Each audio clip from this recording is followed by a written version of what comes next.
బకాయిలు చెల్లించేదెప్పుడు, పీఆర్సీ ఇచ్చేదెప్పుడు? ఉద్యోగ ఉపాధ్యాయుల్లో అసంతృప్తి పెరుగుతోంది.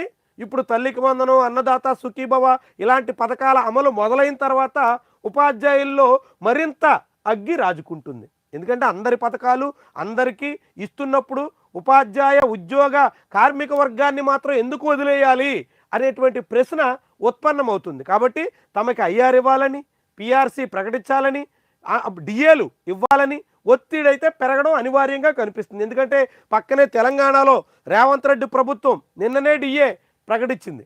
ఉద్యోగులకి డిఏ అమలు చేసేదానికి రేవంత్ రెడ్డి ప్రభుత్వం ముందుకొచ్చింది.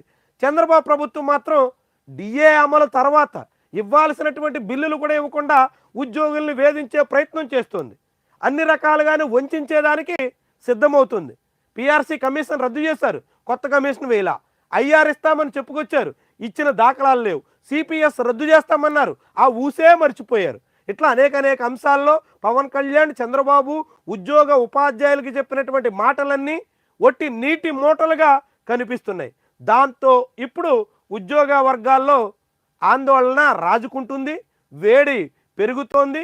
వాళ్ళంతా ఇప్పుడు ప్రభుత్వానికి వ్యతిరేకంగా ఆందోళనలకి, ఉద్యమాలకి శ్రీకారం చుట్టే దిశలో కనిపిస్తోంది. ఉద్యోగులకు బకాయిలు చెల్లించిన అనంతరం పీఆర్సీ గురించి ఆలోచిస్తామని రాష్ట్ర ప్రభుత్వ ఉన్నతాధికారులు చెబుతున్నారు.